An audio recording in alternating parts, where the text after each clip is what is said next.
I-share ko lang sa inyo itong istoryang nakwento sa akin ng papa ko. Not so long ago.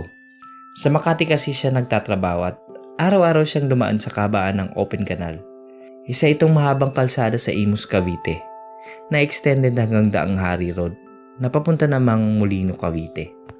Nung araw na yun, maagang umalis sa bahay ang papa ko kasi kailangan daw nasa Makati na siya ng 6 a.m. Tandang-tanda ko noon 4:30 a.m. siya umaalis ng bahay.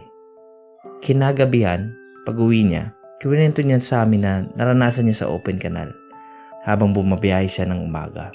Medyo mabilis daw ang pagpapatakbo niya nung umagang yun. Pero hindi daw niya alam kung bakit napatigil siya sa babaeng pumara sa kanya. Nagmamakaawa daw yung babae na isakay siya hanggang highway. Take note, nakamotor lang si Papa. Nakaputing bestida daw yung babae pero akala mo daw talaga typical na babae lang. Nag-hesitate daw ang papa ko kasi bukod sa nakabestida siya, sabi daw ni Papa wala siyang extra helmet para dun sa nakikisakay na babae. Humingi na lang siya ng pasensya at umarurot na daw. Kinagabihan, dun daw uli dumaan si Papa pauwi naman. Habang nasa kalagitnaan daw si Papa ng Daang Hari, Open Canal Road, naramdaman daw niya na biglang pagbigat ng motor niya na parang may sumakay. Medyo nagpagewang pa nga daw siya kasi na-distract siya at tumaas na daw bigla ang balahibo niya. Tiningnan niya sa mirror ng motor niya. Wala naman daw nakasakay pero bumigat daw talaga.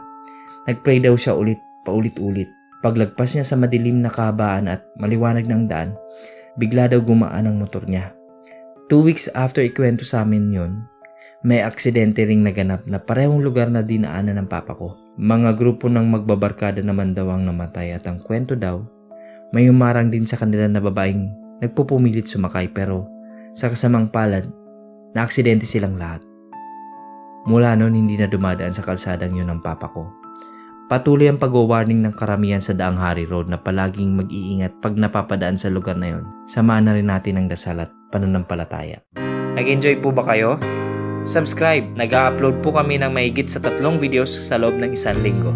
Salamat!